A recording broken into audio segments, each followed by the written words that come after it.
Hola, ¿qué tal? ¿Cómo están? Muy buenas tardes. Bienvenidos y bienvenidas, como siempre, a Espacio de Gestión, el programa de radio de la Maestría en Gerencia Social de la Pontificia Universidad Católica del Perú. Gracias por acompañarnos, gracias por ser parte de este programa todas las semanas. Vamos a comenzar hablando de un tema clave, educación, pero lo vamos a ligar con el mundo de la empresa, con el mundo de los empresarios. ¿Cómo calza esto? ¿Cómo engarza? ¿Cómo se enganchan estos dos conceptos? Bueno, Laura Campos, coordinadora general de proyectos de empresarios por la educación, está con nosotros y yo quiero decirle a Laura, muchas gracias, bienvenida, gracias por estar en el programa. Buenas tardes, muchas gracias por la invitación. Para nosotros siempre es un gusto poder contarles qué es lo que estamos haciendo desde la Asociación Empresarios por la Educación. Esta asociación nace como la idea de poder aportar desde el sector empresarial al sector educativo. Un grupo de empresarios deciden orientar lo que ya venían haciendo, porque es cierto que ya había la idea de que había que contribuir hacia las comunidades donde pertenecen, pero la idea era orientar específicamente hacia el sector educativo, que lo que se venía haciendo diera mayores frutos, que la inversión además estuviera alineada a lo que el sector está proponiendo normalmente, ¿no? La idea era responder a aquello que las comunidades requerían desde una lógica de intervención que no se distancie con lo que se le exige al maestro desde las escuelas. ¿Por qué educación? Porque los empresarios se convencieron o tienen la certeza que las personas tienen que tener mejores capacidades. Sabemos y constantemente escuchamos que las evaluaciones no salimos bien, que estamos en la cola de todo. Y efectivamente sí, cuando los empresarios empezaron a observar que las personas que requerían o que necesitaban para el trabajo no tenían el perfil, no contaban con el perfil necesario. Inclusive tenían muchas deficiencias, ¿no? Cuando hablamos y cuando decimos que los niños no saben leer y escribir, ese es un problema que se va arrastrando a lo largo de la vida, ¿no? Y terminamos con jóvenes que no saben efectivamente leer y escribir. Hasta ahí, Laura, todo claro. Pero cuando hablamos de empresarios es como una bolsa muy grande. ¿Qué tipos de empresarios son de los que estamos hablando? ¿Son empresarios emergentes que han hecho un capital interesante? Hablamos de grandes empresarios y grandes industrias. ¿Dónde nos ubicamos?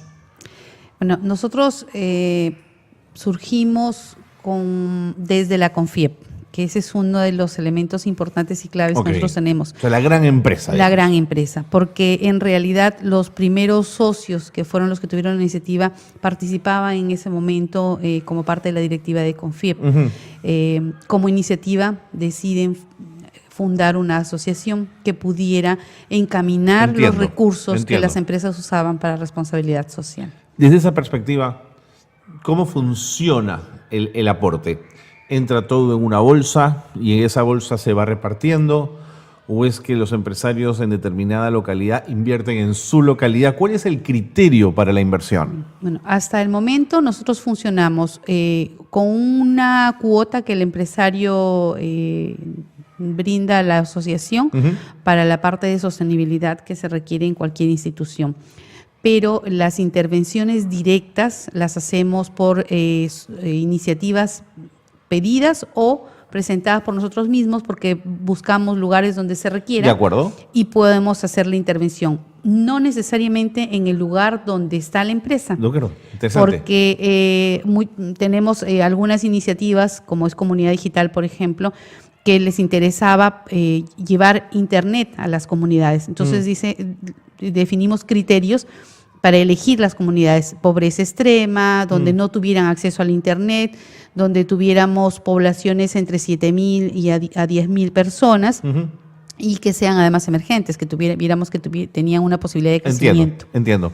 Y dígame, Laura, la posibilidad de diálogo y de coordinación con el Ministerio de Educación para la toma de decisiones, ¿está allí o ustedes van un poco desde su propia organicidad, desde su propia mirada armando esto? Ambos caminos, porque en realidad, si bien es cierto, como te decía, nosotros respondemos a lo que el Ministerio tiene como lineamientos. Entiendo. Porque la idea no es distanciarnos ni llevar propuestas completamente nuevas, Pero sí también es cierto que aquello que, por ejemplo, el tema de tecnología, las empresas observaron que en realidad sí, pues, o sea, estábamos entrando a una era tecnológica porque Empresarios por la Educación inició el 2007 y lo que hizo fue establecer una línea para trabajar el tema de tecnología con maestros, porque veíamos que era importante acercar la tecnología. Y es lo que venimos haciendo, que es una de nuestras líneas fuertes, acortar esta brecha del acceso a la tecnología, que las personas tengan mayores recursos, que las personas tengan posibilidades de poder acceder a la tecnología, aprender a usarla y a usarla de manera adecuada. De acuerdo, de acuerdo. ¿Hace cuánto que comenzó esta iniciativa en Confiep? El 2007 se funda la asociación. 2007. Han pasado 11 años. ¿Todos los años la bolsa, el aporte es el mismo o el ratio crece? Hemos ido creciendo, por suerte. No es el mismo. Si bien es cierto, algunas de las socios ya tienen sus propias líneas de trabajo, entiendo, su claro. fundación, también han generado ellos sus propias actividades. Sin embargo, mantenemos el grupo de asociados, que para nosotros es muy importante. Nosotros servimos de nexo de alguna manera con el ministerio, siempre intentamos mantener la comunicación abierta con el ministerio, no solamente, como te decía, para responder, sino además para poder en momentos determinados aportar desde la perspectiva de aquello que nosotros conocemos también, que se está haciendo en otros lugares, porque como asociación pertenecemos a una asociación macro que se llama Reduca, que es un grupo de organizaciones de empresarios a nivel de 14 países de Latinoamérica. Exacto. Entonces, esta posibilidad de poder conocer en el día a día el trabajo que se hace en otros lugares es muy valioso, ¿no? Exacto. Claro. Y no partes de cero, que creo que esa es una de las propuestas que tenemos como empresarios de la educación. O sea, nada se inventa. Todo se puede tomar como base para iniciar el trabajo. Claro, o sea, aquello que ya se probó, aquello que ya se hizo. Además que fue una de las propuestas. Empresarios por la Educación nace diciendo, yo no quiero probar, como ocurría normalmente a veces desde el trabajo de las organizaciones. Me baso de experiencias ya legitimadas y probadas, validadas, ¿no? Así Entonces, por eso es que, por ejemplo, una de sus iniciativas que tiene que ver con el fortalecer capacidades en maestros en el área de comunicación y matemática, la trabajamos con la Universidad Peruana Cayetano Heredia, que además nos permite mantenernos constantemente actualizados. De acuerdo. Eso te quería preguntar, Laura, sin el trabajo de aliados, ¿esto sería mucho más difícil? Sin la Cayetano que esté para este programa, sin otras organizaciones, ¿sería muy complicado? Yo creo que sí, porque somos parte de un todo, somos una sociedad que nos vamos complementando. Nosotros tenemos la posibilidad de hacer la búsqueda de dónde se necesita determinadas propuestas, de poder además unir esfuerzos, ¿no? Porque no siempre una iniciativa la desarrollamos con una sola empresa. Es cierto que podemos iniciar, como por ejemplo la Sociedad Nacional de Minería, Petróleo y Energía, con comunidades digitales. Fueron 3 empresas que aportaron. Que no pareciera, ¿no? Porque finalmente parece solamente la sociedad, pero fueron 3 empresas que decidieron llevar tecnología a 10 comunidades en 10 regiones diferentes. Se suman esfuerzos. Y nos ha ocurrido eso en varios lugares. Ahorita en ICA, que estamos súper contentos porque en el estudio de competitividad del Instituto Peruano, ICA está en 3er lugar. Y nosotros tenemos casi el mismo tiempo que tiene Empresarios por la Educación, 10 años apostando con diferentes iniciativas en ICA. Entonces, ¿Y calza, digamos, has podido medir, tienes la precisión de que este 3er lugar tiene que ver con el aporte de ustedes? Porque de pronto es una coincidencia. Yo creo que suma.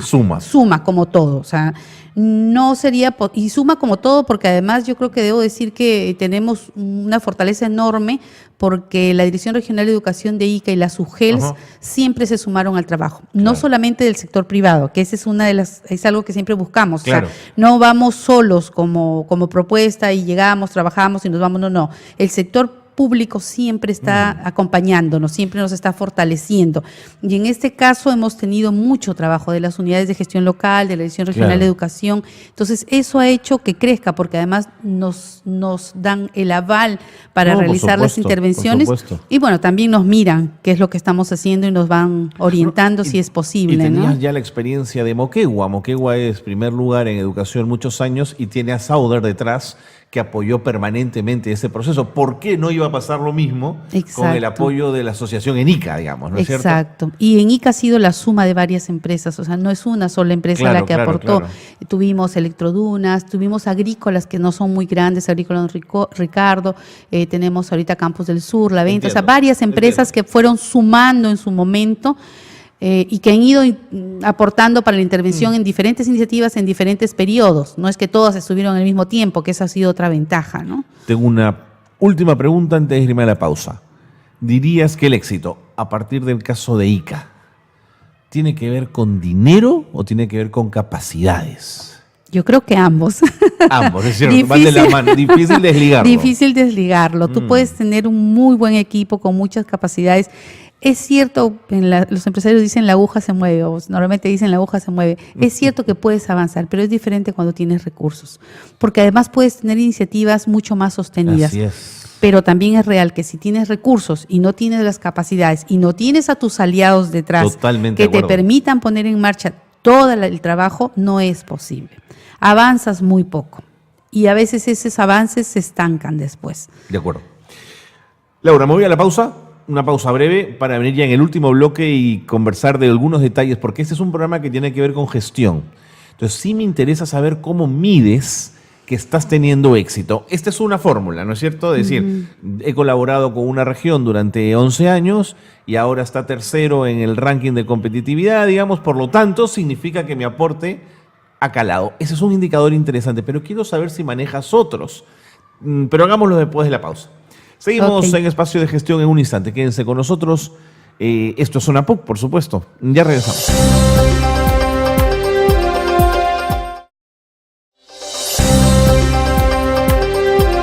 Muy bien, seguimos en el programa, seguimos con Laura Campos, coordinadora general de proyectos de Empresarios por la Educación. Me queda un bloquecito para hablar con ella, porque ya en un instante vamos a tener como invitado al señor Carlos Peña Olivera, representante de Pro Mujer en el Perú, una organización que trabaja con mujeres en América Latina para que lleguen a ser agentes poderosas de cambio para sí mismas y para sus comunidades. Es un tema absolutamente relevante, si ustedes me lo permiten. Pero estamos ahora con Laura Campos y yo le preguntaba a Laura antes de irnos a la pausa por indicadores. ¿Cómo mides tu éxito, Laura? Sí, bueno, en educación y en cualquier cambio social que uno haga siempre es a largo plazo, que a veces es la parte difícil, es la parte difícil de que todos podamos entender, ¿no? Porque a veces queremos saber ya cómo nos fue. Sin embargo, en Empresarios por la Educación tenemos un sistema que nos permite evaluar los inicios, que son o líneas bases o diagnósticos, y el cierre normalmente al año o a los 3 años. De acuerdo, y ahí comparas. Y de ahí vamos comparando. Esa es una primera medida. Lo otro que hacemos normalmente es compararnos con las evaluaciones que hace el Ministerio. Ok. Entonces, que nos permite, exacto, y que además nos permite contrastar lo que nosotros encontramos. ¿Estás por encima de las pruebas del Ministerio de Educación? Allí donde casi siempre mejoramos, sí. Casi siempre mejoramos, a salvo que sea alguna zona que por alguna razón tuvimos, el año pasado que fue un año muy difícil con el tema de la huelga. Seguro.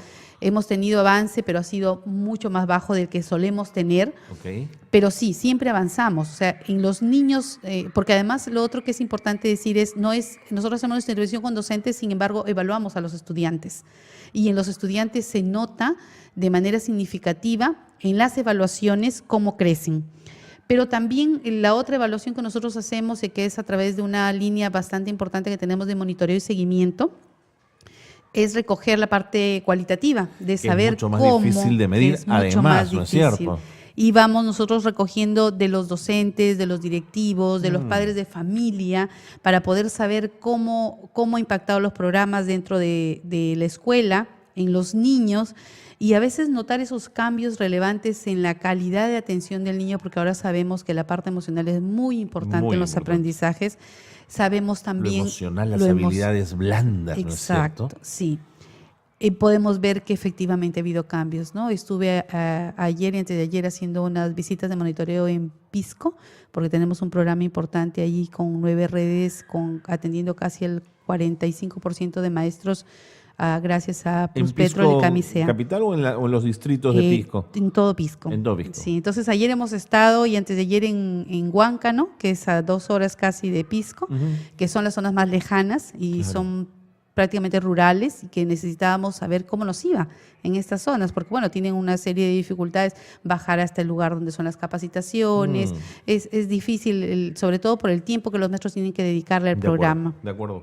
Laura, en todo este proceso el maestro y la maestra son fundamentales. ¿Qué han encontrado en términos de capacidad? ¿Un profesor entusiasmado, vital, dispuesto a mojarse por este tema? ¿O es más bien un profesor cansado, un poco desmotivado, con la sensación de que nada va a cambiar? ¿Qué has podido ver, Laura? Mire, en los últimos años en educación ha habido muchos cambios. Es cierto que encontramos maestros cansados, pero es súper reconfortante ver maestros y directores con muchos ánimos, con muchas ganas, con mucho interés de seguir aprendiendo, de seguir aportando en la educación. Pero es cierto también, y no podemos alejarnos de la realidad, que el maestro se exige más. No solamente porque se lo exige ahora por todo el tema de las evaluaciones que hay, y sobre todo porque estamos hablando que va a haber evaluaciones de desempeño. Entonces tenemos un maestro que está muy preocupado, sin embargo es un maestro que quiere dar, que quiere aportar en la educación. Y un maestro que está cambiando, que es lo que yo comentaba ayer ya en la reunión final. Yo veía que encontrábamos directores diferentes, con estudiantes muy cercanos, con una relación muy horizontal, con un director con un liderazgo y con una cercanía diferente a lo que hemos estado acostumbrados a ver, ¿no? Exacto. ¿Y eso es el Ministerio de Educación, Laura? ¿Esos son los programas Sí, del Ministerio? claro, nosotros solo trabajamos con escuelas públicas. O sea, sí hay un trabajo que está dando resultados. Sí. ¿Tú lo ves? Yo lo veo. Yo podría decirte que sí. Tenemos también nuestras zonas donde es muy difícil. El maestro tiene muchas ganas de aprender, pero a veces le es difícil el tiempo, porque claro, se requiere que dé tiempo extra, porque no puedes hacerlo en horarios de clases, hay una serie de normativas. Es multiempleado por lo general el profesor de la escuela pública, ¿no? Exactamente, tienen generalmente dos, tres empleos, entonces ahí se van acomodando, pero sí, yo he visto cambios muy positivos, muy positivos. En Pisco me he quedado muy sorprendida. Me parece fabuloso. Cuéntanos esos casos que has visto, que te han entusiasmado. Ayer, por ejemplo, nuestros directores o nuestros docentes de estas escuelas de zonas rurales, como te decía, 2 horas de Pisco, algunos viven en Pisco, entonces viajan ese periodo, ese tiempo, 1 hora, 2 horas. Sin embargo, estaban ayer reunidos en la tarde. Nosotros hacemos un trabajo de grupos pequeñitos que se llaman grupos de interaprendizajes. Yeah. Y donde refuerzan ya temas muy puntuales, ¿no? Dudas, practican, ensayan, y ayer estaban haciendo un tema de resolución de problemas con nuestro capacitador de la universidad, y los maestros se habían quedado. Eran las 5 de la tarde y seguían trabajando, ¿no? Entonces, esos detalles de poder ver, o el día anterior que estuvimos, porque también trabajamos con padres de familia, ¿no? En un taller de padres de familia. Eran las 6 de la tarde y seguíamos en el taller, ¿no? Nosotras que veníamos de haber trabajado todo el día, veíamos a los padres allí entusiasmados preguntando. Pero te expresa una necesidad, ¿no es cierto, Laura? Exacto. No estarían allí si no lo necesitaran, ¿no es cierto? Y si no hubiera el interés de querer que sus hijos mejoren. De acuerdo. Me queda muy poquito tiempo, pero quiero preguntarte si en estos programas, en estos esfuerzos, el componente de género entra a tallar en algún momento. Es decir, de pronto dedicación mayor a maestras que a maestros, de pronto pensar más en colegios de niñas que de niños. ¿Está ese componente instalado o no? Mira, nosotros no lo tenemos de manera discriminado de esa forma. La atención va a la selección de escuelas, que lo hacemos de la mano con la unidad de gestión local, porque nosotros no es que vamos y decidimos a esta y a esta, no. Nos sentamos, trabajamos, claro. Como te digo, Pisco, tenemos una directora, la señora Raquel, es buenísima en el tema de gestión, con nosotros hacemos una gestión conjunta. El número de maestras siempre es mayor, el grupo de femeninos siempre es mayor, sin embargo, igual se conserva en el tema de asumir responsabilidades, generalmente es el grupo de varones. Ok, que es interesante, eso, claro. Que es interesante porque se sigue manteniendo de alguna forma esta línea de esta perspectiva de género, que es por un tema de liderazgo, un tema de herencia todavía, ¿no? En las escuelas tenemos casi un mismo número de estudiantes. Ya yo creo que hemos avanzado. En primaria ya tenemos la asistencia, el porcentaje de asistencia casi estable, excepto en familias donde hay problemas de violencia, pero que ya es un tema familiar y es una cosa que no tiene necesariamente que ver con género. En el caso de primaria. En el caso de secundaria, en algunas zonas todavía tenemos el problema de la asistencia mayor de varones por la perspectiva de los padres, ¿no? ¿Eso qué tiene que ver con que la niña se quede en casa cuidando a los animales o haciendo labores de casa? ¿Embarazo adolescente? Es alto todavía. Nosotros no lo vemos directamente, no hay un trabajo en el tema, pero sí todavía tenemos un problema bastante serio, ¿no? Chicas, niñas de edades muy tempranas embarazadas. ¿Esto lo ves? ¿Te lo cuentan los maestros? Los maestros, los padres, sí, se reportan, ¿no? O a veces salen los temas, como te decía, en los grupos de aprendizaje, que no se sabe cómo abordar el problema en la escuela, ¿no? Hay una serie de lineamientos, ¿no?, que están intentando cumplir desde la escuela, pero que no siempre es posible, ¿no? De acuerdo. Y a veces es porque la familia también los retrae, ¿no? O sea, la niña se embaraza y deja de ir a la escuela automáticamente. El embarazo, digamos, está estudiado que la aleja de la escuela, digamos, ¿no? Exacto, y todavía no está definido cómo es que se debe abordar en la escuela, y la perspectiva personal que no se puede dejar de lado de los maestros también. Correcto. O sea, cómo abordar el tema, ¿no? Última, ahora sí me tengo que ir. ¿Dirías tú que Empresarios por la Educación, 11 años después, ha venido para quedarse más tiempo o ya está recogiendo sus maletas y ya está sintiendo que ya cumplió con su misión? Yo creo que todo tiene siempre un periodo, ¿no? Así es, por eso te lo preguntaba, porque tampoco puede ser una muleta permanente, ¿no? Sí. Pero lamentablemente en el país todavía nos falta crecer. Entonces nosotros también nos adaptamos a las necesidades de lo que el país necesita. Los empresarios siguen allí, los deseos de aportar en el país siguen allí. De verdad tenemos empresarios súper motivados, metidos en el día a día, dentro de nuestros comités directivos, trabajando, aportando, dando ideas, buscando alternativas, que eso es lo interesante, ¿no? Que no saldría... O sea, no abro la billetera y dejo ahí el dinero, no, estoy comprometido con esta causa. Comprometido para aportar y comprometido para saber cómo nos va. Este es otro empresariado también, Laura, no es el de hace 20 años. No, exactamente, no. Y te lo digo así porque nosotros tenemos que reportarles a ellos cómo nos va con cierta frecuencia. No solamente es cómo estamos gastando el dinero, porque es la parte fácil, sino es que si efectivamente lo que estamos haciendo está rindiendo frutos o no. Correcto.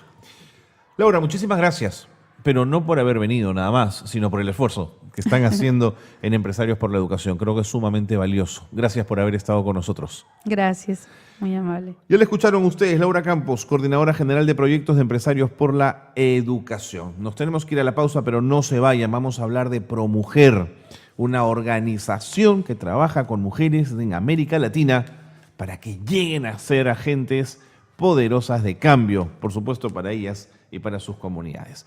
Regresamos tras la pausa. Quédense con nosotros.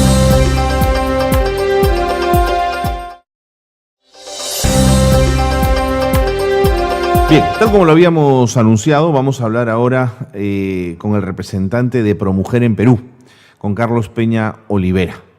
Yo les adelanté que ProMujer es eso, es una organización que trabaja empoderando a mujeres en América Latina, que apoya temas como la inclusión financiera, el acceso a la salud, talleres de capacitación con recursos que le permitan a las mujeres romper el ciclo de pobreza. Pero esto es, claro, muy genérico y yo se los explico así en rápido, pero creo que Carlos Peña, nuestro invitado, nos va a ayudar a entender un poco más a su organización. Bienvenido, Carlos. Gracias, Carlos. Gracias por estar con nosotros. Buenos días. ¿Qué es ProMujer? ProMujer es una organización no gubernamental, ¿no?, que tiene presencia desde hace 28 años a nivel latinoamericano. Ya. Y inició operaciones en Bolivia. En Bolivia. En Bolivia, producto de una iniciativa de dos educadoras, ¿no? A través de vamos a decir, un crédito semilla de una organización internacional que es USAID, ¿no? La cooperación norteamericana. La cooperación norteamericana, exacto, ¿no? Iniciaron operaciones para apoyar a las mujeres en el Alto, ¿no? Alto Andinas.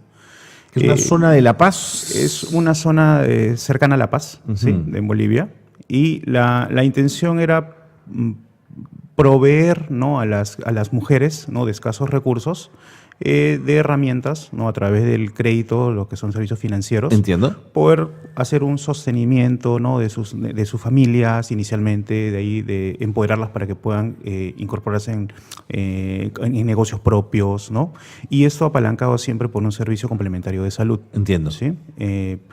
Y también un servicio de capacitación. O sea, no es solamente otorgar dinero. Claro, estás cubriendo varios flancos, ¿no? Exacto, ¿no? Entonces, producto de esa iniciativa, ya hace cerca de 28 años, lo natural es que hubiese saltado a Perú, pero iniciamos operaciones en Nicaragua, ¿no? Ah, mira. ¿Por qué de repente el momento en el cual ir a Nicaragua a Perú? Sino porque en esos tiempos Perú todavía se encontraba en, vamos a decir, en unas fases de reorganización post-terrorismo. Entiendo. Y para ingresar en zonas como Puno, Ayacucho, lugares de alta Era vulnerabilidad, complicado. era complicado. De acuerdo, ¿no? de acuerdo. Entonces, después de Bolivia, se van a Nicaragua. ¿Y ahí aplican los mismos programas o van desarrollando otras líneas? No, son los mismos programas de ese entonces, ¿no? Ahora ya estamos en iniciativas para poder desarrollar nuevas líneas de apoyo, como por ejemplo lo que es violencia de género, Ajá. lo que es educación digital, ¿no? Tenemos que ir de acuerdo también de la mano de la tecnología para poder seguir llegando a lugares donde, vamos a decir, el componente común de servicios no llega, ¿no? Entiendo. Y que es nuestro valor agregado, ¿no? Todos entonces, esos años después, ¿en cuántos países están ahora? En este momento nos encontramos en 5 países. 5 países. En Bolivia, Nicaragua, México, Perú y Argentina. Vamos al Perú. ¿En qué zonas de intervención están trabajando? Actualmente estamos en las zonas de Puno, ¿no?, Tacna, Moquegua, Arequipa, Cusco y Tarapoto. ¿Ustedes mismos como organización son quienes desarrollan los proyectos o de alguna manera tienen aliados locales que desarrollan programas y ustedes monitorean y supervisan? Actualmente nos manejamos de forma, vamos a decir, al 100% independiente. Uh-huh. Sí estamos abiertos, ¿no?, o estuvimos abiertos hace un buen tiempo a trabajar con aliados, hace algunos años, ¿no? Sin embargo, estamos siempre también en la búsqueda de buscar alianzas. Ajá. Para poder coberturar más el servicio. Pero la lógica es ustedes desarrollan el proyecto, ustedes lo abordan. Así es. De acuerdo. ¿Cuáles son los proyectos que actualmente están desarrollando? En ese momento lo que nos abocamos es proveer servicios financieros, uh-huh, ¿no?, a las clientes a través de tecnología de lo que es banca comunal. Ok. ¿Sí? Complementar este servicio con lo que son servicios de salud, uh-huh, ¿no? Sobre todo en los lugares donde de repente no hay una oferta diversificada, yeah, y donde hay un componente también en la cual muchas mujeres de repente no llegan a acceder a temas como, por ejemplo, despistajes de cáncer. Entiendo. Control de diabetes, ¿no? Pero ¿cómo amarro servicios financieros con salud? ¿Es que la mujer que pide el crédito es aquella a la que le damos el servicio en salud o estoy hablando de cosas que van en paralelo? No. Una cliente de Promujer, una vez que accede a un servicio financiero, automáticamente accede a un servicio de salud básico, vamos a decir primario. Entiendo. ¿No?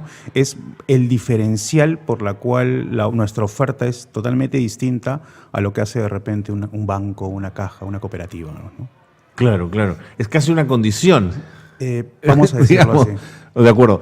¿Y cómo definirías banca comunal?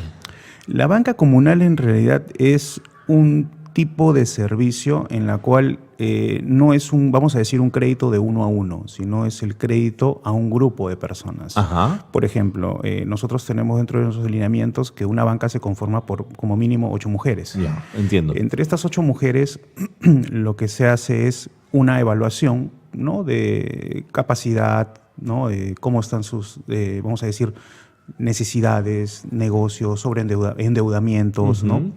Y una vez que se hace vamos a decir, una evaluación primaria, ingresa aquí el componente de garantía solidaria. Okay. La garantía solidaria es que entre esas señoras que se tienen que conocer para empezar entre ellas, se avalan. Por lo general deben ir juntas, ¿no? Exacto, se avalan entre ellas, con lo cual obviamente se manejan, vamos a decir, ratios menores de endeudamiento. ¿De cuánto?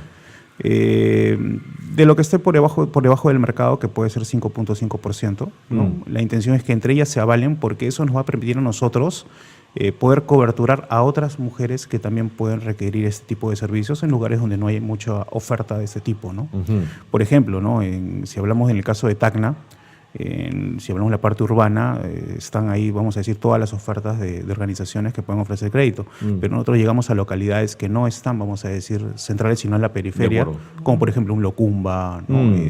Donde no llega de repente la banca tradicional y donde ahí hemos puesto un foco para atención más del punto de vista rural. De acuerdo. La banca tradicional siempre ha dicho que le es muy difícil acceder a esos espacios, a esa población, a esos ciudadanos, por su modelo de negocio. Bueno, en algunas de ellas crearon financieras, pero que tampoco han sido demasiado exitosas. ¿Por qué la evaluación crediticia de ustedes sí es exitosa, sí da en el clavo? ¿Cómo han construido el instrumento? Lo que sucede es que en realidad no es tanto la oferta que se puede entregar, sino es el tema de educación hacia las clientas. O sea, que lo que ellas perciben de la organización no solamente es recibir dinero, sino un valor diferencial. Entonces saben, ellas ya interiorizan de lo que lo que están recibiendo es más que dinero. Es más que dinero, es un servicio adicional. Nosotros tenemos nuestras oficinas que no son simplemente agencias, vamos a decir, son centros de servicio donde las clientas se reúnen. Claro, es una ventanilla fría de vidrio, digamos. Exacto, entonces se reúnen y no solamente se reúnen para ver temas asociados al tema de que la cuota que tengo que pagar, sino que entre ellas se correlacionan de repente para hacer de repente alianzas entre ellas y poder de repente incrementar su productividad, o de repente se comunican con el asesor, que es el, vamos a decir, pilar fundamental de este modelo, en las cuales le pueden a él comentar temas sobre si están siendo violentadas, si tienen otras necesidades. Es más un tema de nexo familiar. Entonces, el éxito más está abocado en el tema de trabajar con la clienta, de educarlas, no tanto ofrecer un incentivo, vamos a decir, económico. De acuerdo. ¿No? Me quedan pocos minutos para irme a la pausa, pero quiero que me cuentes, Carlos, cómo es la mujer que acude a ProMujer. ¿Es una mujer joven o es una mujer adulta? A ver, en nuestro promedio de clienta es de 40 años. ¿Adulta? Sí, adulta. De acuerdo. Son clientas que ya, vamos a decir, tienen pequeños negocios. Son pequeñas empresarias. Son pequeñas empresarias. ¿Cabezas de negocio? Cabezas de negocio. Muchas veces hemos tenido clientas que de repente han empezado de la parte informal. Ya. ¿No? Que hoy por hoy algunas ya tienen sus bodeguitas. Entiendo. ¿No? Y que es justo lo que nosotros como organización buscamos, ¿no? Que pasen por un escalafón, ¿no? De cómo entra la organización hacia la formalidad. Hacia la formalidad, y dejarlas, vamos a decir, listas para que ya entren al vamos a decir, al mercado, ¿no? Y puedan generarse ya entre ellas ya una, vamos a decir, una subvención propia. ¿No? ¿Es una mujer educada o es una mujer no educada? En promedios tenemos clientas que son, mayoría son analfabetas. ¿Mayoría analfabetas? Sí, en algunos lugares, sí. Pero también tenemos varias clientas que están en la parte urbana, que sí pueden ser clientas que pueden ser amas de casa, que pueden ser de repente incluso estas mismas policías, ¿no? Yo te pido promedios, cada caso sin duda será diferente. ¿Son castellano hablantes, quechua hablantes, aymara hablantes? En las localidades de Puno, ¿no? Sí, trabajamos en realidad con ambos idiomas, ¿no? Más con aymara y quechua. ¿Ya? No tanto porque no manejen el español, sino porque se sienten mucho más cómodas y nuestro personal maneja ambas lenguas. Perfecto. Entonces, con ello también hay una mayor cercanía y mayor confianza, ¿no? Eso la banca tradicional no lo tiene, pues. De eso estamos hablando. Carlos, me tengo que ir a la pausa, una pausa breve. Vamos a seguir hablando de esto, el último bloque cortito. Quiero agradecerte nuevamente que nos acompañes. Pausa y seguimos con más en Espacio de Gestión. Gracias. Quédense con nosotros, no se vayan. Regresamos en un instante.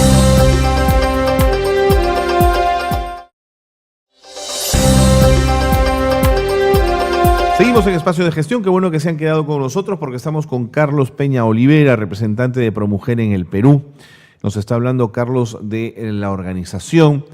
Una organización que busca empoderar a las mujeres, que les da ayuda financiera, que también les da ayuda en salud y que les da herramientas para la mejora de sus negocios, de las cosas que emprenden. Carlos, ¿cuánto dinero han puesto ProMujer en manos de estas mujeres?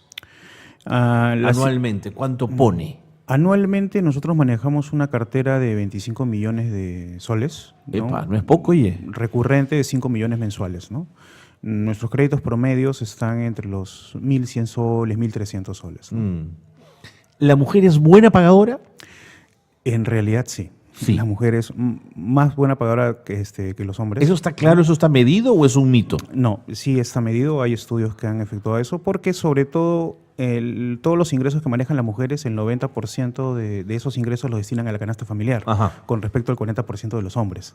Entonces, Entiendo. con lo cual ya te da ahí un índice de que ellas son, vamos a decir, están orientadas más al cumplimiento, ¿no? Ujú. ¿Los negocios a los que estas mujeres están abocadas son de servicios o pueden entrar en otras áreas? En realidad tenemos una gran variedad de diversidad de clientas que están, vamos a decir, segmentadas en lo que pueden ser servicios, en lo que es ganadería, en lo que es ventas, ¿no? De abarrotes, ¿no? Servicios, básicamente. Vamos a decir servicios, yo diría en un 50%, y el resto rural en lo que es ganadería. De acuerdo, la compra de la animales. compra de todo este tipo de animales, cosas. etcétera, ¿no? Ujú. Sobre la salud, ¿son mujeres, digamos, voy a hacer una frase un poco genérica, ¿son mujeres saludables o llegan a ustedes con algunas enfermedades que hay que cuidar y que ellas han descuidado? Sí, en realidad la gran mayoría de nuestras clientes son saludables. Yo creo que es por un tema también de la alimentación, dado que nuestra operación está en provincia. Y como bien sabemos, en provincia... Una mejor alimentación. Hay una mejor alimentación con respecto a las grandes ciudades que estamos acostumbrados ahora a comer cualquier cosa, ¿no? Sin embargo, sí nos hemos topado casos donde ya hemos identificado casos, por ejemplo, de cáncer, diabetes ya a nivel avanzado, pero esto más se da por un tema, vamos a decir, de machismo, ¿no? Porque muchas mujeres que han llegado a nuestras oficinas a veces requieren el permiso del esposo o del conviviente para poder pasar un tratamiento o una revisión, ¿no? Lo cual también obviamente no les ayuda en el tema de poder incrementar o acrecentar el tiempo de vida de cada persona, ¿no? ¿Dónde realizan los exámenes de salud? Nosotros lo hacemos de dos formas, ¿no? Tenemos consultorios de salud, ¿sí? Primarios que están en nuestras agencias, ¿no? Por ejemplo, en Puno y Juliaca tenemos uno. Y a través también de socios que tenemos con algunos médicos particulares, ¿no? Estamos próximos a tener de repente conversaciones con gente del MINSA, ¿no? Para poder coberturar más el espectro de salud a la cual queremos llegar, ¿no?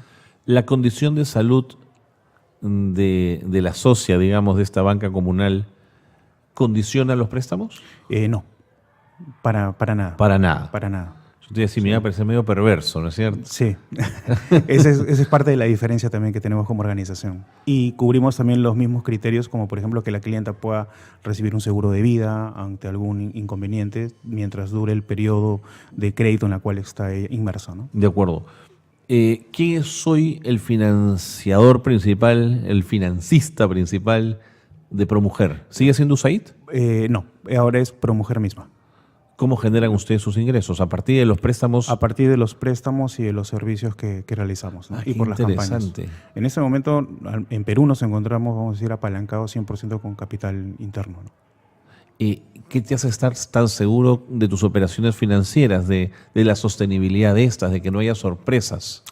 En realidad, siempre se va a percibir algún tema de inconsistencia siempre y cuando incrementemos, por ejemplo, la dotación de servicios que queríamos expandir, ¿no? O sea, obviamente, si nosotros dentro de nuestro plan estratégico es crecer como organización y llegar a más mujeres, Tú dices, más gasto. Eso va a Es generar... un riesgo. Es un riesgo y eso obviamente va a generar que tengamos que recurrir a financiamiento externo. Tenemos socios, ¿no? que también nos ofrecen apalancamiento en otros países, ¿no? Apoyo. No hemos evaluado todavía en Perú requerirlo, ¿no? Estamos ahorita, vamos a decir, en una etapa de redefinir o reinstaurar la organización en Perú, ¿no?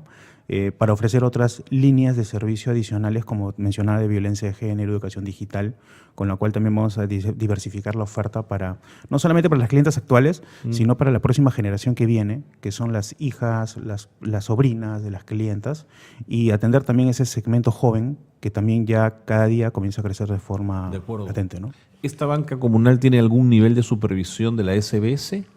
No, ProMujer es una organización que si bien no está supervisada por SBS porque no hace captación de dinero, ¿no? Sin embargo, sí cumplimos los lineamientos de la UIF por la Ley de Protección de Lavado de Activos, ¿no? Y también nosotros somos una entidad registrada como ENIEX, ¿no? Entonces, ¿eso qué significa? Nosotros estamos regulados, vamos a decir, como una empresa de cooperación externa. Sí, entonces vamos a decir que recibimos una supervisión directa de APSI, que es la Asociación de Cooperación. De ¿sí? acuerdo. Vamos a decir que ellos son nuestros reguladores, ¿no? A los cuales tenemos que dar cuentas. ¿Y APSI es un regulador exhaustivo o es un check muy automático? No. Obviamente nosotros tenemos que cumplir ciertos lineamientos que nos exigen, sobre todo porque al ser una organización de cooperación internacional, se puede sobreentender la entrada y salida de dinero al extranjero, ¿no? Entonces sí tenemos que cumplir ciertos lineamientos. Y también cumplimos, vamos a decir, con la regularidad que nos exigen las auditorías externas en las cuales pasamos anualmente, ¿no? Entiendo. Y de clasificación de riesgo. Auditorías externas. Externas, así es. De organizaciones como Pricewaterhouse, digamos, estas grandes. Exacto, ¿no? Que son las Big Four que contratamos, que son a nivel global, ¿no? Y que también, por un tema de control interno y mantener nuestro gobierno corporativo sano, tenemos que cubrir, ¿no? Interesante. No quiero que se me escapen las preguntas del manejo del dinero. ¿Hay un directorio en la organización? ¿Hay un cuerpo que ve las finanzas? Sí, pero como somos una organización, vamos a decir, de cooperación externa, nuestro cuerpo de dirección está en nuestra casa matriz, que está en Nueva York. Ya. ¿no? Entonces, esa es la casa matriz. Vamos a decir que es la casa matriz, ¿no? Tenemos un board, ¿no? que ve toda esta información. Y acá en Perú, ¿no? Tenemos, vamos a decir, un comité de gerencia que reporta directamente todo lo que hacemos a nivel financiero. De acuerdo. ¿No? ¿ProMujer es una organización laica o tiene vínculos con iglesia? No tenemos ningún vínculo con la iglesia. Sin embargo, estuvimos evaluando en algún momento tener algún tipo de vamos a decir, de co-sourcing, ¿no? entre ambas entidades. Por la presencia de la iglesia en algunos lugares del país. Exacto. Sobre todo en lugares alejados, ¿no? Exacto. Sí, sobre todo más para ampliar la oferta a la cual queremos llegar, ¿no? Sí, pues claro. Y eso te quería preguntar, ¿cómo vendes cómo haces que las mujeres vayan a ti? ¿Cómo te publicitas? ¿Cómo comunicas? Lo que estamos haciendo ahorita es una campaña fuerte de marketing local, ¿no? A través de flyers. Nuestras mismas clientes son, vamos a decir, el boca a boca es quienes llevan. Funciona estupendamente. Así es. Porque llevar de repente vamos a decir, publicidad a lugares donde de repente no hay ni siquiera electricidad no es tiene complicado. Sentido, claro. Entonces, normalmente quienes son nuestro pilar, vamos a decir, fundamental, son nuestros asesores, por ejemplo, en la parte rural, donde las operaciones, si bien no se hacen en la agencia, se hacen a 2-3 horas de distancia y lo hacemos, vamos a decir, organizadamente en ciertos días donde pueden haber ferias, donde pueden haber eventos, aniversarios, ¿no? Y ya las clientes ya nos conocen, nos reconocen y siempre nos tocan la puerta para poder acceder a algún tipo de servicio, ¿no? ¿Habrá posibilidad de expandir la banca comunal a los hombres? No lo hemos pensado en algún momento como tal. Es más, nosotros incorporamos dentro de nuestro portafolio un pequeño porcentaje de hombres, producto de que por contingencias, ¿no? Por ejemplo, de repente falleció una señora y el esposo es quien asume la carga, ¿no? Asume la carga, claro. Pero nuestro foco está más enraizado en lo que son mujeres, ¿no? ¿La deuda no se extingue con la muerte de una de las socias? Sí, producto de las garantías que tenemos. Eso te iba a preguntar, ¿no? Sí. Estás cubierto por ahí. Así es. Suena muy sólido. Sí, bueno, en realidad es un modelo bueno que funciona. Y solidario además, ¿no? Solidario y que funciona en algunas partes del país, ¿no? Es complicado que funcione de repente en algunos lugares. ¿Por qué? ¿Por qué, Carlos? Bueno, eso ya creo que es una opinión más personal, ¿no? Por ejemplo, nosotros hemos tenido oficinas en el norte. Ya. ¿no? Y en el norte vamos a decir que la banca comunal no es tan mística porque yo creo que es algo más que está en el andino, ¿no? De colaboración. ¿No? El válido, ¿no? Hipótesis en el válida. norte yo creo que somos un poco más, y es más, en Lima de repente somos un poco más individualistas. Es verdad, ¿no? Es verdad. Entonces, creo que por eso es que de repente no nos ha ido, vamos a decir, con el éxito que queríamos en el norte, a pesar que tenemos una oficina ahorita en este momento en Tarapoto. Pero el sur es tu lugar, dirías tú. Pero el sur andino. Así es el lugar en realidad donde ha funcionado. Y también parte de lo que complementa esto es el éxito que tiene ProMujer en Bolivia. ¿Es el país más exitoso? Bolivia tiene ahorita... Medido en términos vamos a decir, de número de clientes. ¿Eso te iba a decir? Sí, Bolivia tiene cerca de 137,000 clientas. Oye, no es poco, qué bárbaro. Nosotros tenemos alrededor de 17,000, estamos claro, mira la proporción. Aunque empezaron allá también, digamos, ¿no? Exacto, nos llevan, vamos a decir, unos 12, 13 años más de... ¿Y quienes ponen el dinero les exigen a ustedes desde Nueva York cuotas? Quiero tantas socias este año, quiero tantas colocaciones, digamos, ¿hay esas exigencias bancarias o no necesariamente? Bueno, como en toda organización, siempre hay un tema de metas porque la idea es generar impacto y generar impacto siempre es a través de números, ¿no? Claro. Y es, ¿Te ajustan entonces? No es tanto en la parte financiera, Ya. sino en el ofrecer cantidad de clientas. Interesante, interesante. Clientes, es tu meta. Así es. Suena bien. Bueno, nada, ¿dónde podemos encontrar más información de ProMujer? ¿Alguna web? Sí, tenemos una web que es www.promujer.org. ORG, ¿no? perfecto. Ahí está la información de todos los países, de la información que hacemos acá en Perú. Estupendo. Y bienvenidos para lo que gusten. Carlos, muchísimas gracias. Me pareció interesante la propuesta. Banca, salud y herramientas de educación. Me parece fantástico, es un buen batido, es un buen condensado.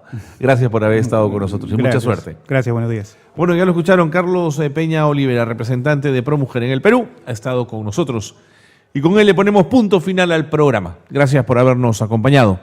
Gracias por estar en Espacio de Gestión.